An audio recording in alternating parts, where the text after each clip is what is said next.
Hello student, कैसे हैं आप लोग। आशा करते बढ़िया होंगे। चलिए, अब लोग मैथ का पेपर दे लिए हैं, तो मैथ का पेपर दे के आप लोग खाली हो गए हैं, तो अब साइंस की प्रिपरेशन के लिए तैयारी कर रहे होंगे। तो हम लोग अब साइंस का डिस्कस करेंगे। मैथ में जो डिस्कस किए उसको अब हम लोग नहीं याद करेंगे, क्योंकि जो आया तो किए, नहीं आया तो छोड़ दिए। लेकिन अब जो आने वाला है उसके लिए हम लोग प्रिपेयर करेंगे अच्छे से। तो इसमें देखिए, हम आप लोग को ना, साइंस आप लोग का 4 तारीख को पेपर है ना, 4/3/2025 को। आज आप लोग का 2 तारीख है ही। 3 आज और कल 2 दिन अच्छे से प्रिपरेशन करने के लिए समय है। तो 2 दिन में हम कोशिश करेंगे पूरा एकदम कि जो आपका केमिस्ट्री का पोर्शन है, केमिस्ट्री का 4 पार्ट हैं, उसको हम पूरा कवर कर देंगे 2 दिन में। और उसमें आप लोग 20 केमिस्ट्री देखिए 20 अंक का आता है, तो 20 नंबर में से कोशिश करेंगे आप लोग का इतना अच्छे से पढ़ाएंगे पूरा 20 में 20 नंबर आ जाए। तो केमिस्ट्री के लिए आप लोग टेंशन मुक्त रहिए और वीडियो को देखते रहिए। हम पूरा वीडियो इसमें डालेंगे चारों चैप्टर का, वो भी जैसे लेसन 1 का आज डालेंगे, तो लेसन 1 का ज़्यादा लॉन्ग नहीं डालेंगे, एकदम शॉर्ट में ही पूरा चीज़ इंक्लूड रहेगा। 5 अंक देखिए लेसन 1 से आएगा आपका, तो ऐसा हम उसमें करेंगे कि कम समय में ज़्यादा चीज़ पढ़ लेंगे। ठीक है, तो कोशिश करते हैं कि चलिए आप लोग को समझ में आए अच्छे से। हम लोग बिना देर किए इसको शुरू करते हैं। देखिए, रासायनिक अभिक्रियाएं एवं समीकरण, ये आपका पहला चैप्टर है साइंस का, हाई स्कूल वालों का। तो अब इसमें सबसे पढ़ना क्या क्या है, रासायनिक अभिक्रिया के बारे में और समीकरण के बारे में। मतलब रासायनिक अभिक्रिया किसे कहते हैं और रासायनिक समीकरण क्या होता है, उसके प्रकार। यही 2 चीज़ इसमें पढ़ना है, और दोनों चीज़ से ही अच्छे नंबर आपके आ जाते हैं। बहुविकल्पी में तो पक्का पूछ देता है कि निम्न में से कौन सी अभिक्रिया है, संयोजन वियोजन ऐसे। तो शुरू करते हैं। आइए हम देखिए, हम स्टार्ट कर जाए मान के कि आप लोग को शून्य, कि आप लोग को कुछ नहीं आ रहा है, बेसिक से लेकर के ना बढ़िया से पूरा कवर करते हुए चलेंगे। तो चलिए स्टार्ट करते हैं। पहले रासायनिक अभिक्रिया। रासायनिक अभिक्रिया किसे कहते हैं, सबसे पहले चैप्टर का नाम जो है तो रासायनिक अभिक्रिया। तो रासायनिक अभिक्रिया कहते किसे हैं, इसी को समझ लें। देखिए, जब इसका परिभाषा आप लोग कैसे लिखेंगे, मान लीजिए ए है और ये बी है, और इधर बन गया आपका ए बी। तो इसकी परिभाषा देखिए कैसे बनता है। और उसके पहले आप लोग को ये जानना चाहिए कि जो अभिक्रिया में भाग लेता है उसे हम बोलते हैं कौन चीज़, अभिकारक। और जो बन के तैयार होता है उसको हम बोलते हैं उत्पाद। ठीक, ये तो सबको पता है। तो अभिकारक इस बगैर रहता है, उत्पाद इस बगैर रहता है। अब इसकी परिभाषा देखिए, रासायनिक अभिक्रिया का हम कैसे बोलेंगे। जब किसी अभिक्रिया में दो या दो से अधिक अभिकारक आपस में संयोग करके एकल उत्पाद का निर्माण करते हैं, उसे क्या कहते हैं, रासायनिक अभिक्रिया कहते हैं। और ये चीज़ भी ध्यान रहे, जैसे यहाँ पे अभिकारक का गुण कुछ अलग होता है, उत्पाद का गुण कुछ अलग बन जाता है। जैसे अगर मैं बात करूँ एक एग्जाम्पल के तौर पे, हम ले लेते हैं हाइड्रोजन। हाइड्रोजन आपका गैस है। ऑक्सीजन भी ले लीजिए, ऑक्सीजन भी आपका गैस है। और इधर बनता क्या है, हाइड्रोजन और ऑक्सीजन मिलके आपका क्या है, जल का निर्माण करते हैं ना। तो देखिए, इसका भी परिभाषा वही जब बना, जब 2 या 2 से अधिक अभिकारक आपस में संयोग मतलब जोड़ करके एकल उत्पाद का निर्माण करते हैं, उसे क्या कहते हैं, रासायनिक अभिक्रिया कहते हैं। ये बात समझ में आई। रासायनिक अभिक्रिया किसे कहते हैं, बस समझ लीजिए। जब 2 या 2 से अधिक अभिकारक आपस में संयोग करके एकल उत्पाद का निर्माण करते हैं, उसे क्या कहते हैं, रासायनिक अभिक्रिया कहते हैं। और यही योगात्मक अभिक्रिया की भी रिएक्शन परिभाषा है। अभी हम आगे चलेंगे तो बताएंगे, सेम चीज़ है। अब रासायनिक समीकरण किसे कहते हैं, ये भी देख लीजिए। रासायनिक समीकरण ये बहुत सिंपल है। अगर पहली वाला एग्जाम्पल, पहला वाला थियरी आ गया तो दूसरा का वाला तो एकदम सिंपल है। देखिए, इसका परिभाषा ये होता है, जैसे यहाँ पे हाइड्रोजन है तो हाइड्रोजन का सिंबल क्या होता है, H। ऑक्सीजन का सिंबल क्या होता है, O। और आपको ये बता दें कि जो गैस होते हैं वो कभी ऐसे नहीं होते हैं, वो हमेशा अणु फॉर्म में, अकेले रहते हैं तो हमेशा कैसे रहते हैं, अणु के फॉर्म में। तो इसलिए यहाँ पे H2 लिखोगे और ये O2 लिखोगे। और हाइड्रोजन और ऑक्सीजन मिलकर आपस में क्या बनाते हैं, जल का निर्माण करते हैं, H2O। तो ये बन जाते हैं जल। तो अब इसकी परिभाषा देखिए कैसे बनता है। रासायनिक अभिक्रिया को संक्षेप में लिखना ही क्या कहलाता है, रासायनिक समीकरण। हमने देखिए हाइड्रोजन का सिंबल लिख दिया H, ऑक्सीजन का सिंबल लिख दिया O, जल का सिंबल लिख दिया H2O। तो बस सिंबल लिखें सबका। तो रासायनिक अभिक्रिया को संक्षेप में लिखना ही क्या कहलाता है? रासायनिक समीकरण कहलाता है। संक्षेप मतलब कि उसके संकेत में हाइड्रोजन का संकेत क्या होता है? H, और ऑक्सीजन का O, जल का H2। तो यहाँ तक तो देखिए दो परिभाषा आप सीखें। दो परिभाषा पहला क्या सीखें? रासायनिक अभिक्रिया, जब दो या दो से अधिक अभिकारक आपस में सहयोग करके एकल उत्पाद का निर्माण करते हैं उसे क्या कहते हैं? रासायनिक अभिक्रिया। रासायनिक समीकरण किसे कहते हैं? रासायनिक अभिक्रिया को संक्षेप में लिखना ही क्या कहलाता है? आपका रासायनिक समीकरण कहलाता है।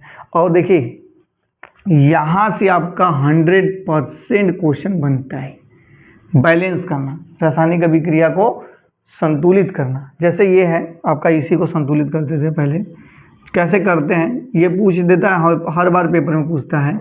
तो निम्न ऐसे पूछेगा, निम्न अभिक्रिया को संतुलित कीजिए।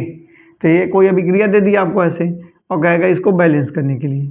तो देखो बैलेंस कैसे करते हैं? बैलेंस करने का नियम ही है कि आप किसी को भी, जैसे इधर अभिकारक में से किसी भी एक तत्व को पकड़ लीजिए, चाहे पहले आप हाइड्रोजन को बैलेंस कर सकते हैं, चाहे या तो ऑक्सीजन को भी, तो आपकी इच्छा वो चाहे जिसको पकड़ सकते हैं। तो हम चलिए हाइड्रोजन को पहले पकड़ते हैं। हाइड्रोजन को पकड़ते इधर कितना हाइड्रोजन है? 2। इधर कितना हाइड्रोजन है? 2। तो हाइड्रोजन तो बैलेंस है, इसको कोई बात नहीं छोड़ेंगे। अब इसके बाद ऑक्सीजन की बारी आ गई। ऑक्सीजन देखते इधर कटे है, 2 ऑक्सीजन है, और इधर कितना है? 1 ही ऑक्सीजन है। और तो इधर 1 ऑक्सीजन, इधर 2 ऑक्सीजन, तो इधर ऑक्सीजन की बेसी है ना, तो इधर भी 2 करेंगे। तो 2 बढ़ाने के लिए इसके नीचे बढ़ा दें? नहीं, ये गलत होगा।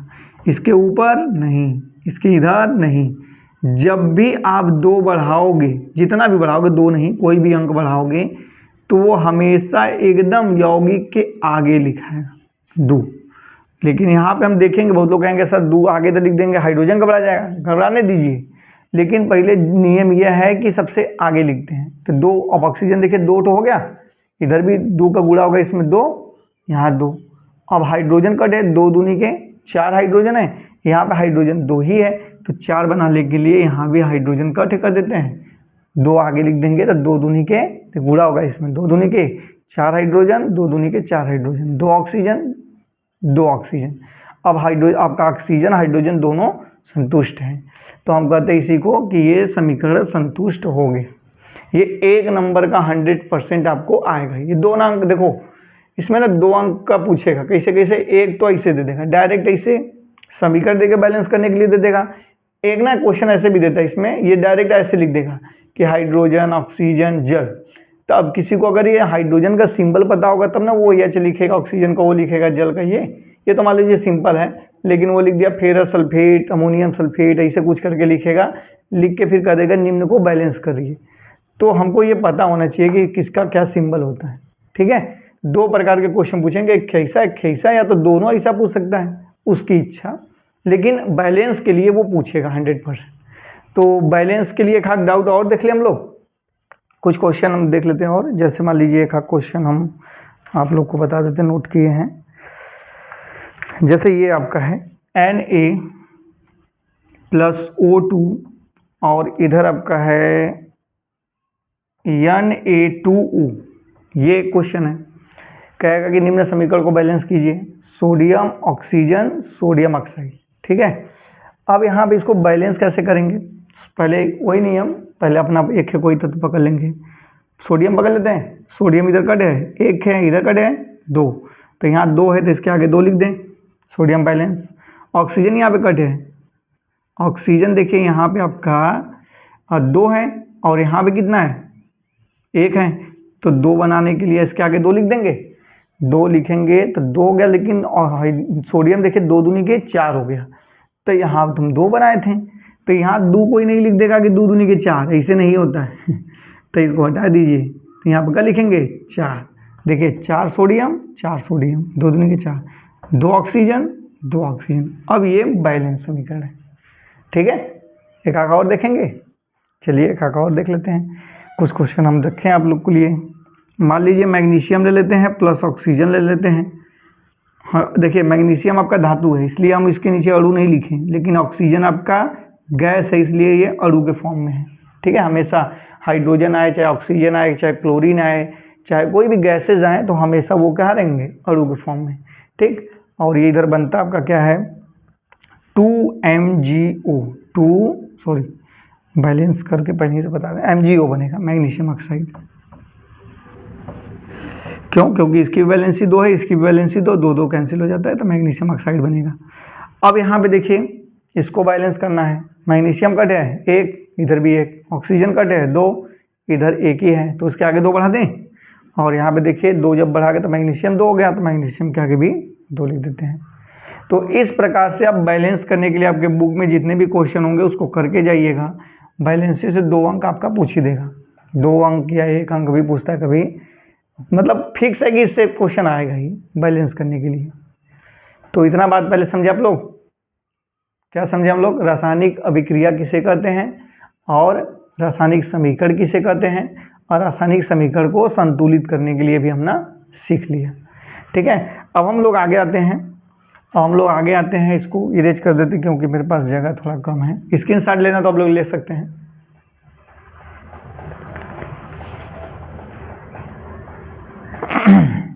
हम इसको हटा देते हैं। मेहनत करिए आप लोग, मेहनत आप लोग का रंग लाएगा भाई एक दिन। देखिए, रासायनिक अभिक्रिया और रासायनिक समीकरण पढ़ लिए, अब हम पढ़ेंगे रासायनिक अभिक्रिया के प्रकार।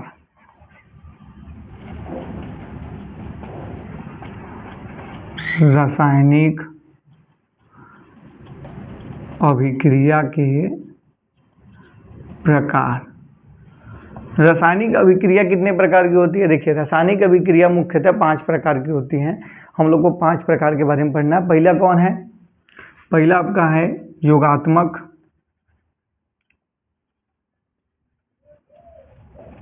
या इसी का नाम है संयोजन भी, संयोजन अभिक्रिया। दूसरा आपका क्या है? देखिए, संयोजन के अंतर्गत एक क्या और हमको पढ़ना है, इसी में आप पढ़ेंगे ऊष्माक्षेपी। ठीक है, इसको हम बताएंगे, इसी के अंतर्गत पढ़ते हैं। दूसरा आपका वियोजन, वियोजन अभिक्रिया पढ़ेंगे। वियोजन या इसी को बोलते हैं हम लोग विखंडन। क्या बोलते हैं? विखंडन अभिक्रिया। और इसके अंतर्गत हम लोग जो है वियोजन जो होता है ना, वियोजन के अंतर्गत अभी हम देखेंगे, चलिए अच्छा बताएंगे पहले। और फिर तीसरा आपका जो है इसके अंतर्गत एक पढ़ेंगे, ये है ऊष्मा शोषी। और तीसरा जो आपका है योगात्मक वियोजन विस्थापन, विस्थापन अभिक्रिया। चौथा जो आपका है द्विविस्थापन, द्विविस्थापन अभिक्रिया। पांचवा जो आपका है रेडॉक्स अभिक्रिया। ये 5 प्रकार की अभिक्रियाएं हम लोग पढ़ेंगे, और इसके बारे में अच्छे से डिटेल से पढ़ेंगे क्योंकि इनसे क्वेश्चन बनता है। कोई न किसी का ये परिभाषा पूछ देगा, या क्वेश्चन में आ जाता है बहुविकल्पी में कि निम्न में से कौन योगात्मक अभिक्रिया, 4 ऑप्शन दे देगा, पूछेगा बताइए कौन योगात्मक है, कौन वियोजन है, कौन विस्थापन है, कौन ऊष्माक्षेपी है, कौन रेडॉक्स है, कौन अपचयन है, कौन उपचयन है, ऐसे करके पूछता है। तो इतना अच्छे से इसको देखेंगे कि कहीं से भी वो पूछे घुमा फिरा के हम लोग उसको बता लेंगे। ठीक है, तो योगात्मक अभिक्रिया किसे कहते हैं? देखो, हमको पढ़ना क्या क्या है, योगात्मक, वियोजन, 5 प्रकार की अभिक्रिया होती है। ध्यान सुनिए, रासायनिक अभिक्रिया कितने प्रकार की होती है? 5 प्रकार की। कौन कौन? पहला योगात्मक, वियोजन, विस्थापन, द्विविस्थापन, रेडॉक्स। ठीक है, इसके अंतर्गत भी होते हैं 2, इसके अंतर्गत 1 होता है। इसके अंतर्गत वियोजन में 3 प्रकार के वियोजन पढ़ेंगे, और उसके अंतर्गत ऊष्मा शोषी भी पढ़ेंगे। ठीक है, तो बारी बारी से एक एक लोग को डिस्कस करते हैं। तो पहले स्क्रीनशॉट इसका ले लीजिए, कि उधर किनारे बताते चले, किनारे ही बता दें। स्क्रीनशॉट अच्छा ले लीजिए।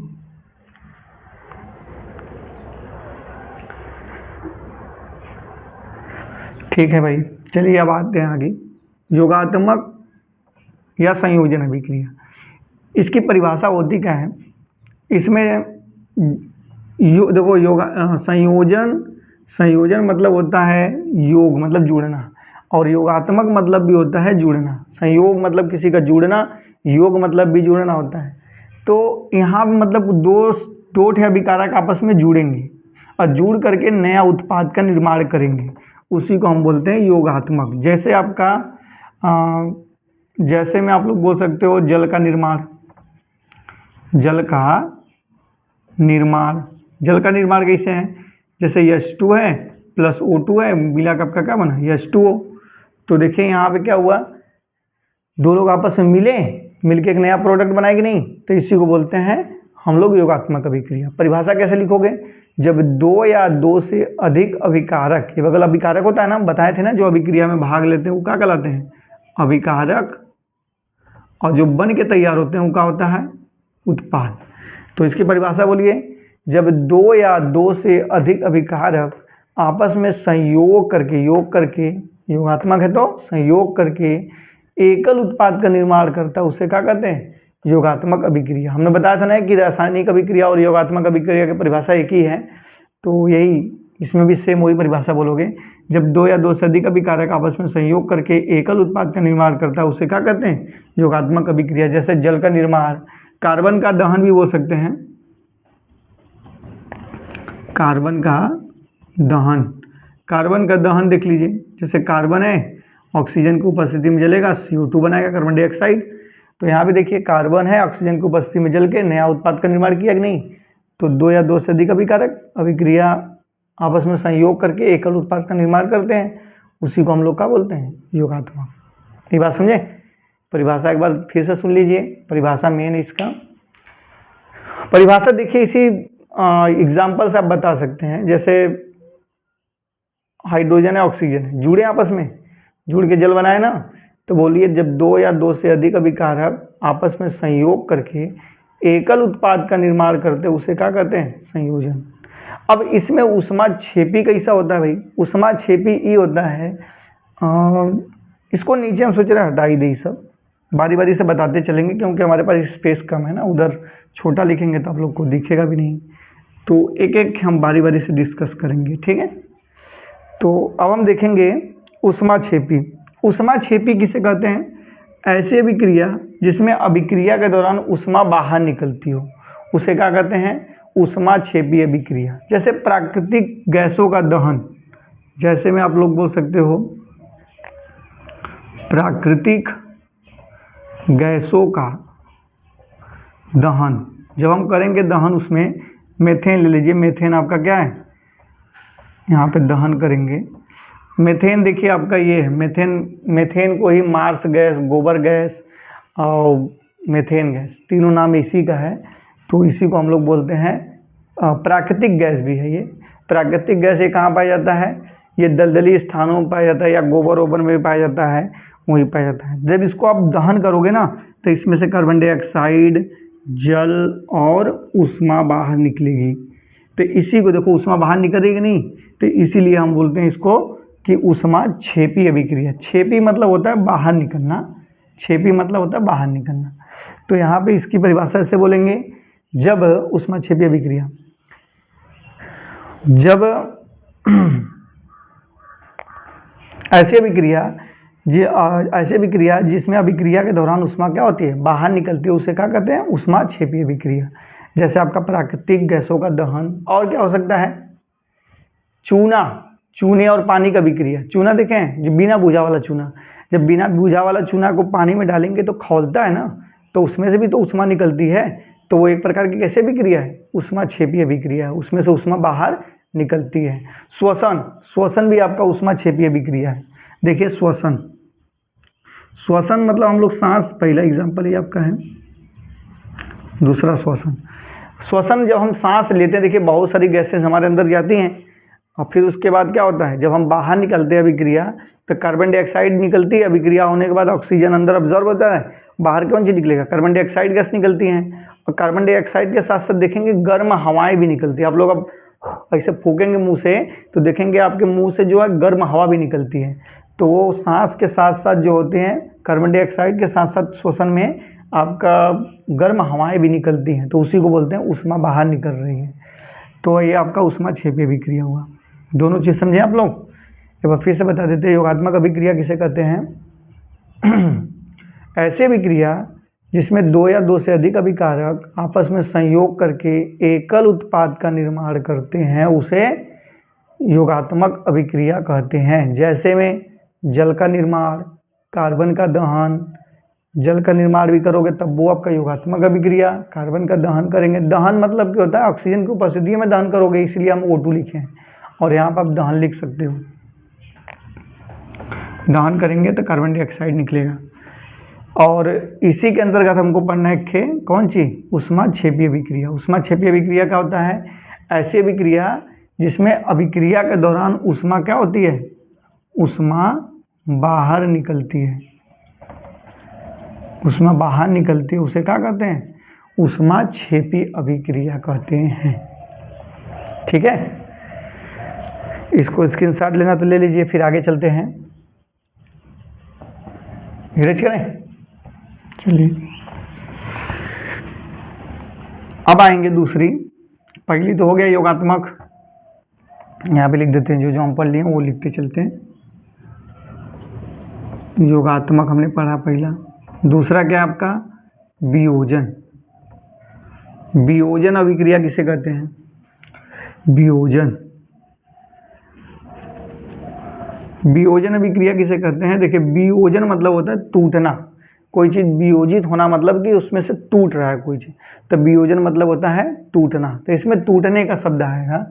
इसमें आप ऐसे बोल सकते हो, जब एकल अभिकर्मक अभिक्रिया के दौरान दो या दो से अधिक उत्पाद में विभक्त हो जाता है, उसे हम लोग वियोजन अभिक्रिया कहते हैं। जैसे आपका चूना पत्थर देखें, CaCO3 कैल्शियम कार्बोनेट इसको बोलते हैं, चूना पत्थर। तो ये आपका बनेगा क्या? जब इसको हम लोग वियोजित करेंगे अभिक्रिया के बाद, गर्म करते हैं तो CaO, ये भी चूना ही बनता है लेकिन बिना बुझा चूना, बिना बुझा चूना।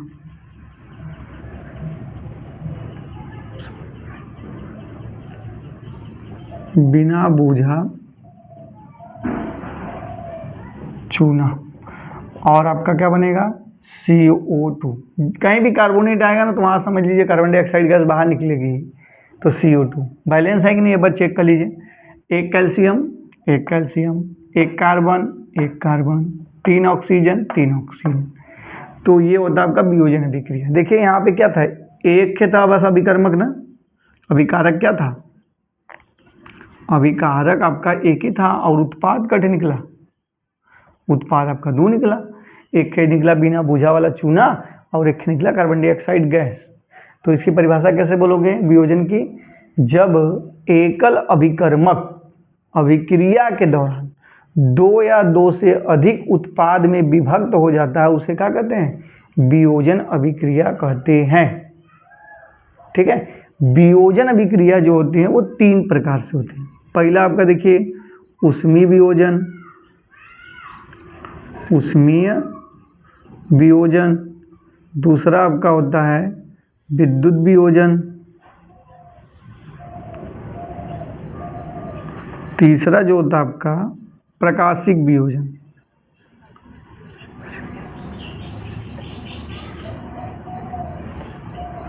ऊष्मीय वियोजन तो अभी आप लोग इसका एग्जाम्पल देखें। देखिए ऊष्मा के कारण, ऊष्मीय वियोजन की परिभाषा कैसे बोलेंगे? ऐसे विक्रिया जिसमें ऊष्मा के कारण वियोजन होता है उसे क्या कहते हैं? ऊष्मीय वियोजन। देखिए यहाँ पे हमने गर्म किया ना, तो ऊष्मा की आवश्यकता पड़ी ना, तो इसीलिए ये किस प्रकार का वियोजन है? ऊष्मीय वियोजन है। ठीक। और विद्युत वियोजन में, जिसमें विद्युत के द्वारा वियोजन होता है। विद्युत वियोजन आप लोग देखिए, जैसे आप एक प्लास्टिक का मग, इसका एग्जाम्पल भी देख लेते हैं। जल का वियोजन जब करेंगे, जल है H2O, इसको जब वियोजित करेंगे विद्युत के द्वारा, तो आपका H2 + O2 में टूट जाएगा, और इसको यहाँ पे 2 लिख दीजिए, यहाँ पे 2 बैलेंस हो गया। तो ये कैसे टूटता है? विद्युत वियोजन के द्वारा। विद्युत वियोजन द्वारा कैसे टूटता है वो देख लेते हैं। ये बड़ा इंपॉर्टेंट है, इसको ध्यान से देखिएगा, क्योंकि आपसे ऐसे पूछ सकता है कभी कभी कि विद्युत वियोजन किसे कहते हैं, एग्जाम्पल सहित लिखिए। तो आप लोग को फिगर ड्रा करके लिखना पड़ेगा।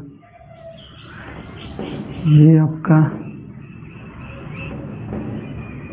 आपका इधर एक एनोड है, इसको ले लीजिए, एनोड, और इधर आपका रहता है कैथोड।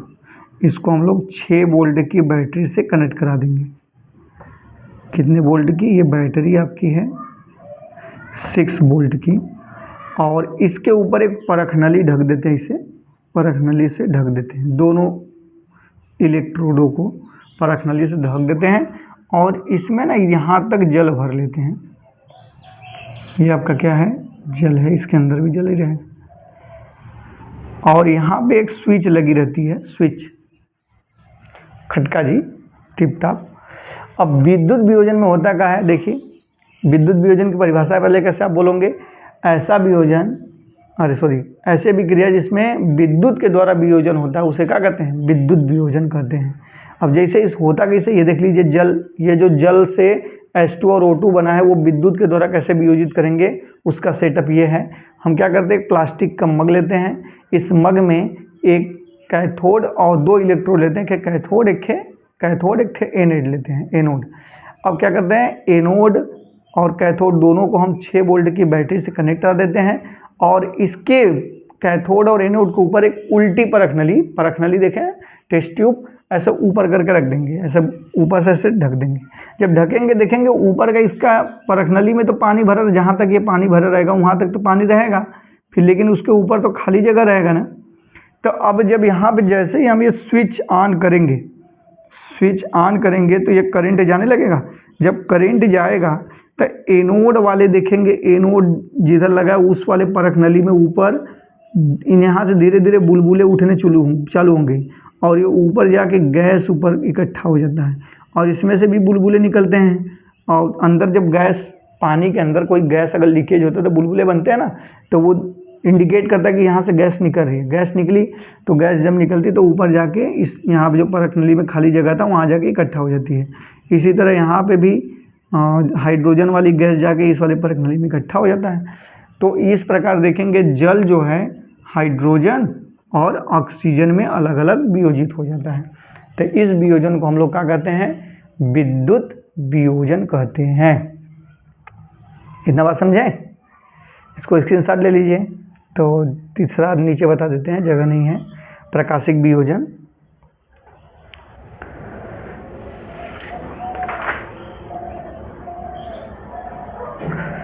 ठीक है, आगे देखते हैं, हटा दे इसको। अब तीसरा आपका था उसमें वियोजन होगा प्रकाशिक वियोजन। प्रकाशिक वियोजन का होता है तीसरा,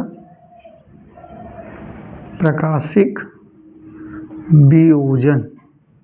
प्रकाशिक वियोजन मतलब ऐसा वियोजन जो प्रकाश के द्वारा वियोजित होता है, उसे हम क्या बोलते हैं? प्रकाशिक वियोजन। जिसमें वियोजन किस माध्यम से हो? प्रकाश के, सूर्य के प्रकाश के।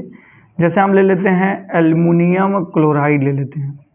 जब एल्युमिनियम क्लोराइड को सूर्य के प्रकाश में रखेंगे, कहाँ रखेंगे?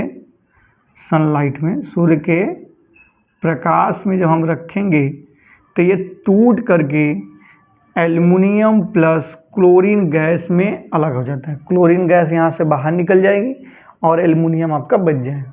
कौन? एल्युमिनियम क्लोराइड को। क्या ये बैलेंस है समीकरण? नहीं, तो करिए इसको बैलेंस। 2 क्लोरीन है, इसके आगे 2 लिख दीजिए, और यहाँ एल्युमिनियम 1 है तो यहाँ भी 2 लिख दीजिए। 2 एल्युमिनियम 2 क्लोरीन 2 क्लोरीन, अब बैलेंस है। तो देखिए ऐसा वियोजन जो सूर्य के प्रकाश की उपस्थिति में होता है उसे क्या कहते हैं? प्रकाशिक वियोजन कहते हैं। तो तीनों प्रकार का वियोजन सीखे,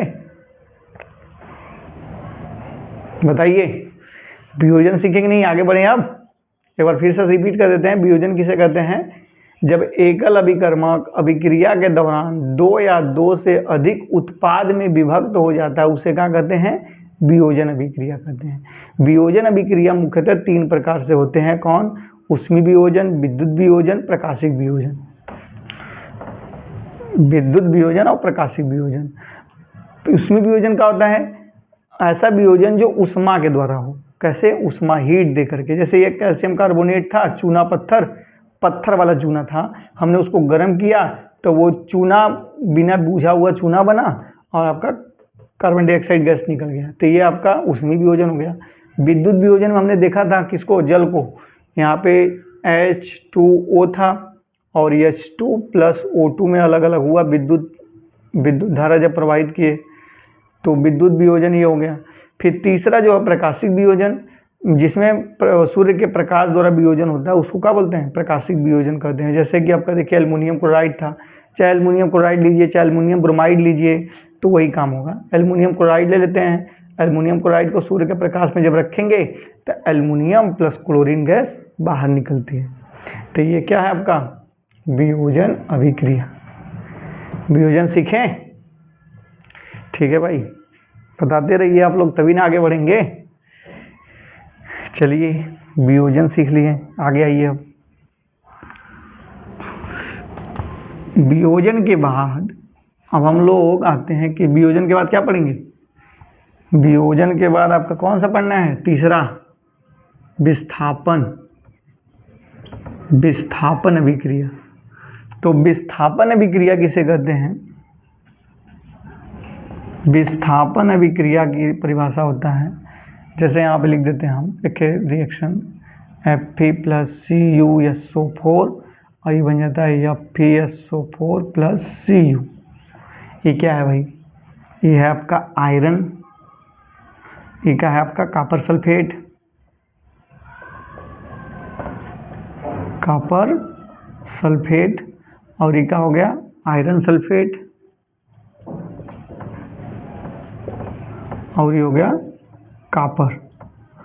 ठीक, अब इसको देखो परिभाषित कैसे करेंगे, परिभाषा इसकी ऐसे लिखेंगे, जब अधिक अभिक्रियाशील वाला तत्व कम अभिक्रियाशील वाले तत्व को उसके स्थान से विस्थापित कर देता है। आप देखेंगे ध्यान से, तो ये आयरन का किया, इस कॉपर को हटा के अपने बैठ गया, देखो यहीं बस चल गया यहाँ पे, फिर उसके बाद कॉपर वहाँ से रिप्लेस हो गया।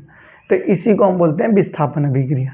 अब हमको कैसे पता चलेगा कि कौन अधिक अभिक्रियाशील वाला तत्व है, कौन कम अभिक्रियाशील वाला तत्व है। तो आप लोगों ने सक्रियता श्रेणी पढ़ा होगा, potassium, sodium, magnesium, aluminium, magnesium, calcium, aluminium, iron, फिर लेड, कॉपर, ऐसे पढ़े होंगे ना। तो इसमें देखेंगे जब नीचे जाते हैं धीरे धीरे सक्रियता श्रेणी में, तो इसकी क्रियाशीलता घटता है। नीचे आप देखेंगे तो सबसे नीचे क्या रहता है, Ag, Au, सोना चांदी। सोना चांदी जल्दी खराब नहीं होता है ना, क्यों नहीं खराब होता है, क्योंकि ये कम क्रियाशील तत्व हैं, ये जल्दी अभिक्रिया नहीं करते किसी से, और ये ऊपर के जो हैं ये बड़ा तेजी से अभिक्रिया करते हैं। सोडियम आप जानते हैं, सोडियम को तो ऐसे हवा में ऐसे छोड़ देंगे, हाथ में रखोगे जलने लगेगा, ऐसे आप पानी में फेंक दोगे तो आग लग जाएगा, पटाखा की तरह आवाज़ करेगा, ब्लास्ट कर जाता है।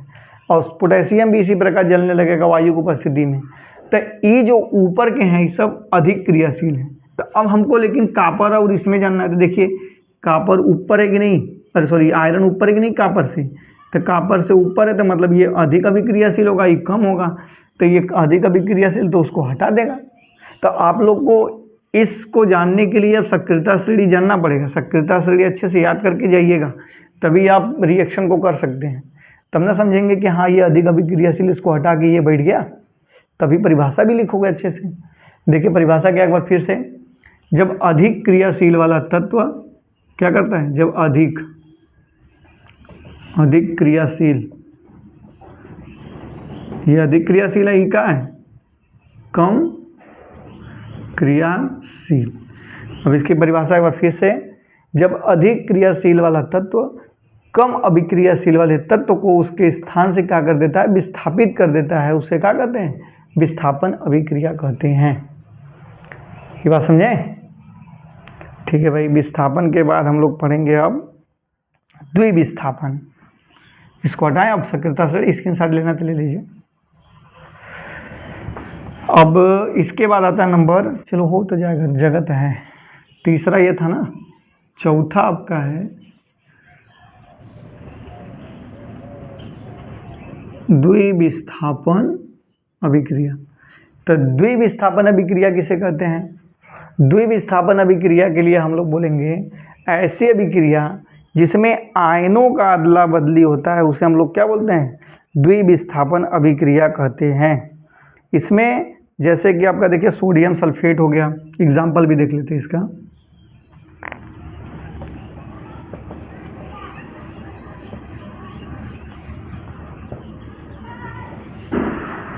Na2SO4 सोडियम सल्फेट ले लेते हैं, और आपका क्या ले लेते हैं, सोडियम की जगह एक आगे एग्जाम्पल और देख लेते हैं। सोडियम के बेरियम क्लोराइड ले लीजिए, BaCl2 बेरियम क्लोराइड। अब इसमें होता क्या है, देखिए ये Na+ है, SO4- है, ये Ba+ है, Cl- होता है। तो इसमें होता क्या है, आयनों का अदला बदली क्या होता है द्विविस्थापन में, आयनों का अदला बदली, यही होता है इसमें। द्विविस्थापन अभिक्रिया किसे कहते हैं, ऐसी अभिक्रिया जिसमें आयनों का अदला बदली होता है उसे क्या कहते हैं, द्विविस्थापन अभिक्रिया। फॉर एग्जांपल सोडियम सल्फेट और बेरियम क्लोराइड लेते हैं, और जब इसकी अभिक्रिया कराएंगे तो ये वाला सोडियम क्या करेगा, इस सोडियम इस वाले आयन मतलब प्लस वाले आयन अपने में आपस में अदला बदली कर लेते हैं, ये यहाँ चल जाएगा, ये यहाँ चल जाता है। तो जब यहाँ जाएंगे तो बनेगा क्या, देखिए और यहाँ पे आपका सोडियम जाएगा तो NaCl बना लेगा, और ये क्या बना लेगा, BaSO4 बना लेगा। तो यहाँ पे आपका बन जाता है भाई। इसको बैलेंस कर लीजिए, बैलेंस करेंगे जब तो देखिए यहाँ पे, सॉरी इसको थोड़ा हटा देते हैं तो आपको दिखेगा अच्छे से, ठीक, Na+SO4-। तो यहाँ पे देखिए 2 सोडियम 2 क्लोरीन, तो इसके आगे 2 लिख दीजिए बस, 2 सोडियम 2 क्लोरीन, एक बेरियम SO4 तो ये बैलेंस है द्विविस्थापन अभिक्रिया। इतना बात समझे। अब इरेज करेंगे इसको, स्क्रीनशॉट ले लीजिए। तो इसकी परिभाषा में बस आप ऐसे बोलेंगे, ऐसी अभिक्रिया जिसमें आयनों का अदला बदली होता है उसे क्या कहते हैं, द्विविस्थापन अभिक्रिया कहते हैं। फॉर एग्जाम्पल ये आपका ये है, सोडियम सल्फेट का बेरियम क्लोराइड के साथ अभिक्रिया कराएंगे तो आयनों का अदला बदली होता है। अब इसमें लास्ट जो आपका पढ़ना है अभिक्रिया, वो आपको पढ़ना है 5वां वाला, रेडॉक्स अभिक्रिया। अब रेडॉक्स अभिक्रिया किसे कहते हैं, इसको हटा दें। चलिए, रेडॉक्स अभिक्रिया जानने के लिए पहले इनके छोटे भाइयों से मिलना पड़ेगा। इनके 2 छोटे भाई कौन है, 2 अनमोल रतन कौन है भाई, उपचयन और एक लोग हैं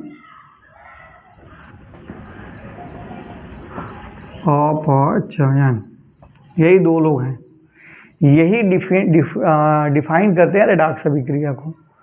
तो पहले हम इसको सीखने से पहले हम लोग आते हैं किस पे, उपचयन और अपचयन पे। उपचयन किसे कहते हैं, ऐसी अभिक्रिया जिसमें ऑक्सीजन की वृद्धि या फिर हाइड्रोजन की कमी हो उसे हम लोग क्या बोलते हैं, उपचयन अभिक्रिया।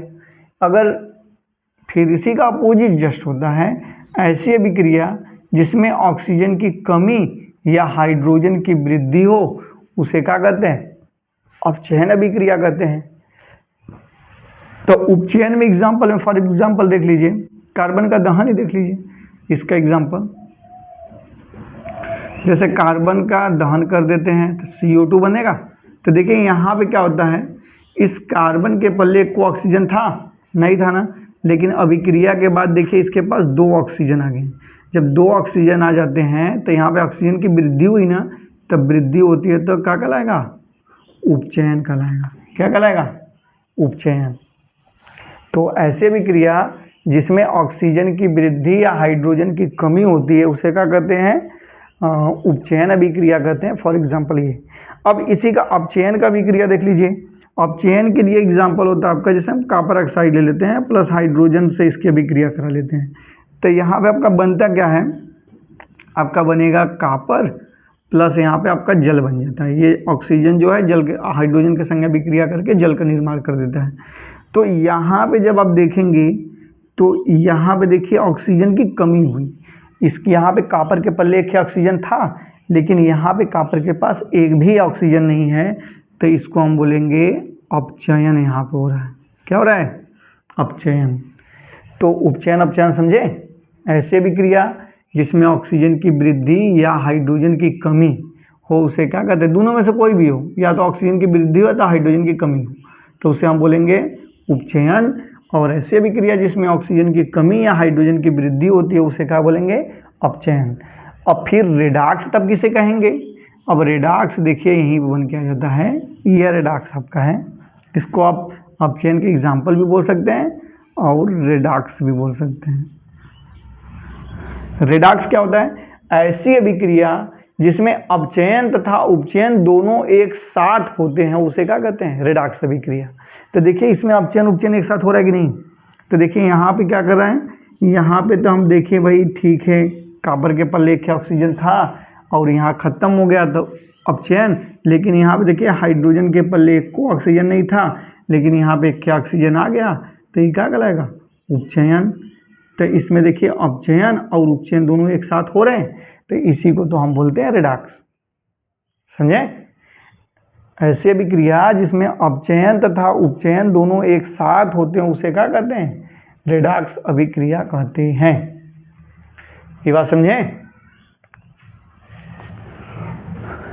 तो यहाँ पे हम रासायनिक अभिक्रिया के प्रकार को समाप्त करते हैं, खत्म करते हैं। अब इसमें रासायनिक अभिक्रिया के दैनिक जीवन में प्रभाव क्या होते हैं उसको हम लोग पढ़ेंगे, लेकिन इसको एक बार पहले से फिर से जैसे हम आप लोग को रिवाइज कर दें, इसको स्क्रीनशॉट ले लीजिए, तो इसको इरेज करें।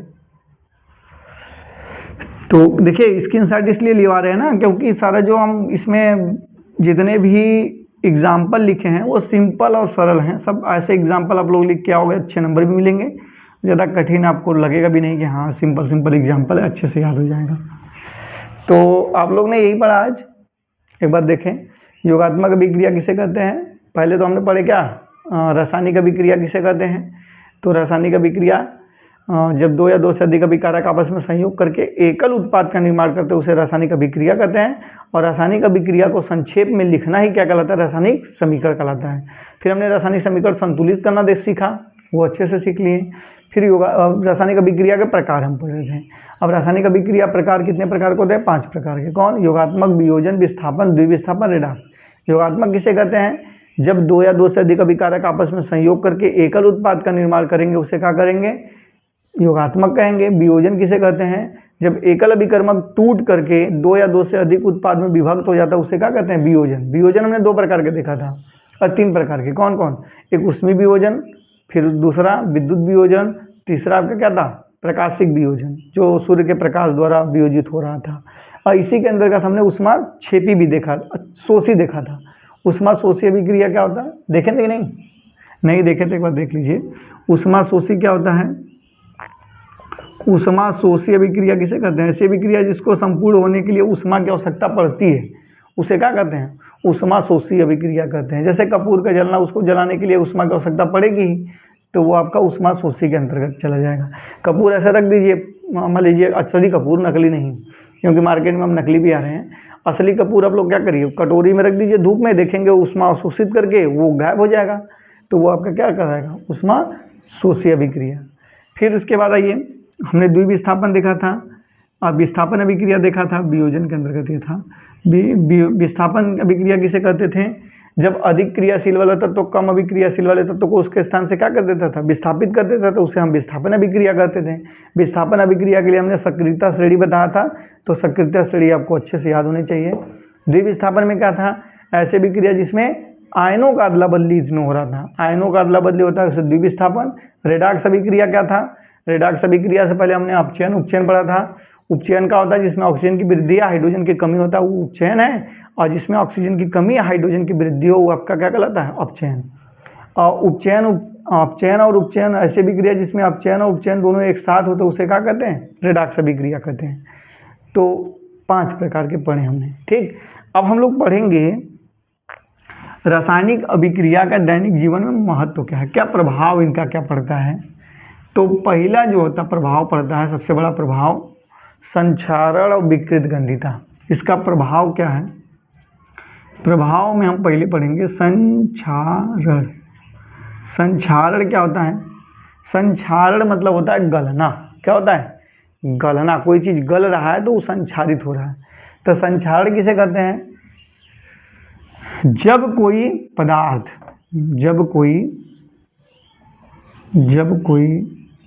पदार्थ वायु तथा नमी के संपर्क में आके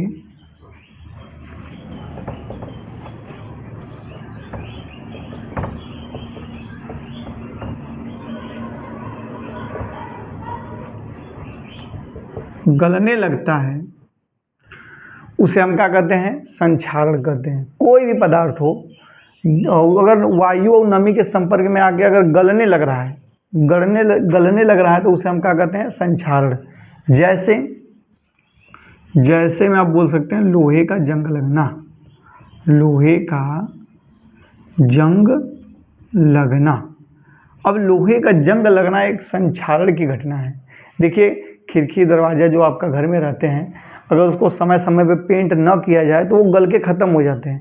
या फिर अगर देखना चाहते हैं कभी खुदाई उदाई के दौरान कोई लोहे की सामग्री मिलती है तो वो पूरा एकदम मूर्छा पूरा लग के गल गया रहता है, तो वो किसमें? वायु और नमी के संपर्क में था, इसलिए वो गल गया। या तो वायु या नमी किसी भी संपर्क में आएगा तो वो गलना स्टार्ट ही हो जाता है, क्योंकि वायु में भी तो हल्की नमी रहती है, चाहे जाड़ा रहे, चाहे गर्मी रहे, चाहे बरसात रहे। सबसे ज़्यादा तो बरसात में नमी रहती है, फिर जाड़े में, फिर उसके बाद गर्मी में बहुत कम रहती है। तो वही होता है आपका संक्षारण किसे कहते हैं? जब कोई पदार्थ वायु तथा नमी के संपर्क में आके गलने लगता है, उसे उस पदार्थ का क्या कहते हैं? संक्षारण कहते हैं। संक्षारण के जो जैसे में लोहे का जंग लगना। और आपको ये भी पूछेगा संक्षारण के बचाव, इसको हम बचाएंगे कैसे? तो आप पॉइंट वाइज लिखेंगे। पहला, ग्रीस या तेल लगाकर। कोई नया लोहा है, देखिए उस पर ग्रीस या ऑयल टाइप का लगा रहता है, तेली टाइप का, तो उससे वो क्या होता है? वायु और नमी के संपर्क में नहीं आता है। जैसे कहीं अगर तेल लगा है तो देखोगे तो उस पर पानी फेंकोगे तो पानी गिर जाता है, उस पर अभिक्रिया नहीं करेगा। तो इसीलिए नए जो लोहे होते हैं उसमें ग्रीस या ऑयल लगा देते हैं, जिससे क्या होता है? वो संक्षारित होने से बच सकता है। दूसरा क्या होता है? गलवनीकरण करके। गलवनीकरण करके। गलवनीकरण क्या होता है? किसी धातु पे ना किसी अन्य धातु की परत चढ़ा देते हैं, उसी को हम बोलते हैं गलवनीकरण। जैसे रोल गोल का आप लोग ज्वेलरी देखें, जो देखो कहते हैं कि सोने का पानी चढ़ा है, लोहा का रहता है लेकिन उस पर सोने का पानी चढ़ा रहता है। अब सोचिए, लोहा जो था आयरन ऊपर था सक्रियता श्रेणी में, और जो Ag और Au नीचे था ना, तो ये तो बहुत कम अभिक्रिया करता है।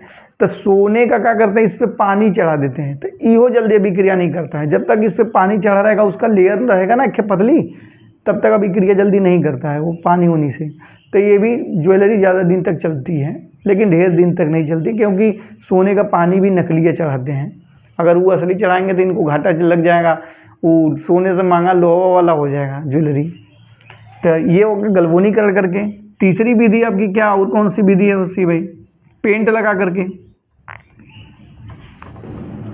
पेंट लगा करके भी हम कर सकते हैं। और क्या कर सकते हैं? ग्रीस लगा के, गलवनीकरण करके, पेंट लगा करके, ये सब प्रक्रिया करके हम लोग क्या करते हैं? संक्षारण से बचा सकते हैं। ठीक है। फिर दूसरा इसका प्रभाव जो पड़ता है, उसका पड़ता है प्रभाव विकृत गंधिता।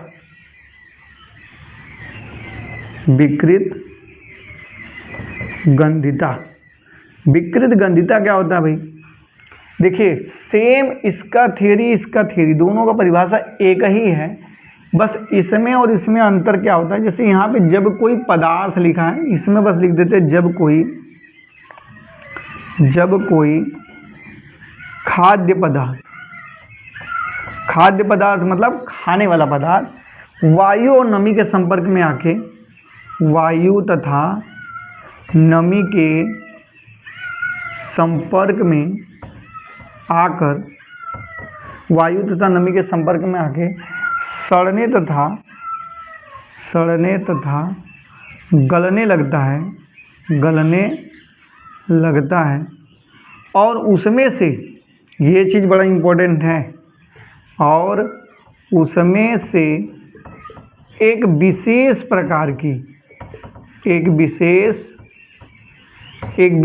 प्रकार की दुर्गंध उत्पन्न होने लगती है। क्या दुर्गंध उत्पन्न होती है उसे हम विकृत गंधिता कहते हैं।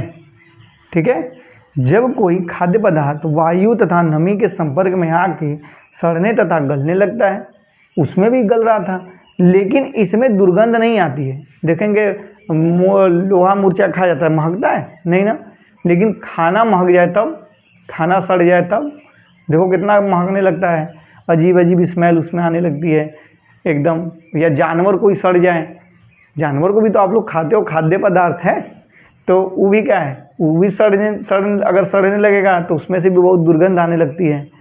तो यही परिभाषा ये बोलो, जब कोई खाद्य पदार्थ वायु तथा नमी के संपर्क में आके सड़ने तथा गलने लगता है और उसमें से एक विशेष प्रकार की दुर्गंध उत्पन्न होने लगती है, उसे हम विकृत गंधिता कहते हैं। ठीक है, अब विकृत गंधिता से बचाव कैसे करेंगे आप, इसके बचाव देखिए, इसको बचाने के लिए इसको हम ज़्यादा देर तक नहीं बचा सकते हैं भाई, ये तो मान लीजिए कुछ दिन तक बचा सकते हैं, लेकिन इसको ना चाह के भी ज़्यादा दिन तक नहीं बचा सकते हैं। और जैसे खाना है, ठीक है, बचाव में फ्रिज में रख के, फ्रिज में रख कर और वायु रहित बर्तन में रख के,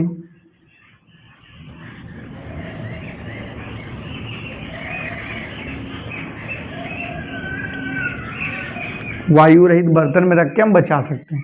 अच्छा बताइए, खाना सड़ रहा है, जैसे मान लीजिए सुबह खाना बनाए और उसको फ्रिज में रख दिए तो कल सुबह तक खा सकते हैं, उसके बाद अगर खाएंगे तो वो टेस्ट उसमें नहीं रहता है, वो ख़राब हो ही जाता है। फ्रिज में आप एक दिन 2 दिन तक रख के अच्छे से उसको सही रहता है, लेकिन उतना ज़्यादा बढ़िया नहीं रहेगा। वो वायु रहित बर्तन में रख के किसी पदार्थ को हम रख सकते हैं। वायु रहित बर्तन का होता है, जैसे ना इस समय देखेंगे आप लोग फूड पैकेजिंग में इसका ज़्यादा इस्तेमाल होता है। अब देखेंगे अखरोट की एक पैकेट आती है जो बादाम होता है आपका, तो अखरोट ना एक प्लास्टिक वाले पन्नी में इसे भरा रहता है, और उसको जब पैक करते हैं ना तो उसमें वैक्यूम क्लीनर से उसका पूरा हवा निकाल लेते, देखेंगे वो पूरा एकदम चिपक जाता है उस पर, तो उसमें एक को हवा नहीं रहेगा। तो वो जो अखरोट है, अखरोट फोड़ कर उसमें पैक किया जाता है, उसको बस उसका अखरोट का ऊपर का हिस्सा नहीं रहता है, वो अंदर का हिस्सा रहता है। जब उसको पैक करते हैं उसमें से वैक्यूम क्लीनर से हवा निकाल लेते हैं पूरा, तो जब उसमें का हवा निकाल लेंगे तो इसमें वायु रहबा नहीं करेगा, तो जल्दी तो अभिक्रिया करेगा नहीं, तो इसलिए सब पैकेजिंग में इसका इस्तेमाल इस समय करते हैं। ठीक है, फूड पैकेजिंग में जो भी खाने वाली सामग्री हो पैकेटों में वो, और डब्बे में भी, किसी में भी, किसी भी बर्तन में, जरूरी नहीं कि बस पैकेट हम करें। और एक इसमें क्वेश्चन ये भी पूछ देता है कभी कभी आप लोग से कि जो चिप्स के पैकेट होते हैं, जितने भी चिप्स विप्स या फिर जो खाद्य सामग्री वाले पैकेट होते हैं, आपसे पूछेगा कि उसमें कौन सी गैस भरी होती है, तो उस पैकेट में कौन सी गैस भरी होती है, किसी को पता है?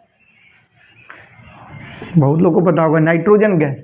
तो नाइट्रोजन गैस भरा रहता है तब, लेकिन अगर हम ये पूछ दें कि नाइट्रोजन गैस क्यों भरा होता है तब, तो आपका जवाब ये होना चाहिए कि नाइट्रोजन जो होता है वो कम क्रियाशील होता है। ये कम क्रियाशील मतलब ये ना अभिक्रिया की दर को, कम क्रियाशील नहीं ऐसे बोल सकते इसको, ये अभिक्रिया की रेट को कम करता है। अगर जैसे कोई अभिक्रिया हो रही है तो उसको ये क्या कर देता है, स्लो कर देगा वो, तो अभिक्रिया की दर को ये कम करता है। जैसे मान लीजिए आप आलू चिप्स का पैकेट पैक कर दीजिए, चिप्स में पैकेट में, अब वो आलू धीरे धीरे खराब होगा, लेकिन ये नाइट्रोजन गैस क्या करेगा, उसको रोकेगा कि अभी मत खराब हो, 6 महीना बाद खराब हो, क्योंकि उस पर एक्सपायरी डेट लिखी होती है। तो नाइट्रोजन गैस क्या करता है, उसको हेल्प करता है कि लंबे समय तक टिका रहे। तो इसीलिए हम लोग पैकेजिंगों में नाइट्रोजन गैस का इस्तेमाल करते हैं। तो इतना ही देखिए, जो एक बार स्क्रीनशॉट ले लीजिए, ठीक है। तो लेसन 1 में जितने भी इसमें सिलेबस में आपके था, हमने पूरा कवर किया। आशा करते हैं आप लोग को समझ में आया होगा। इसको अच्छे से देख करके, सुन करके, नोट्स अपने से लिख करके, नोट्स मान लीजिए लिखने का समय नहीं है, फिर भी जो अभिक्रिया हम रिएक्शन बताए हैं, जो भी उसको शॉर्ट में पढ़ के आप लोग नोट्स बनाएंगे, और इसको अच्छे से पढ़ के समझ के जाइए और अच्छे से नंबर अर्जित कीजिए विज्ञान में भी, जिससे आपका परसेंटेज अच्छा लगे। और वीडियो अगर अच्छा लगा तो लाइक करिए, दोस्तों को भी अपने शेयर कीजिए और वीडियो देखने के लिए धन्यवाद।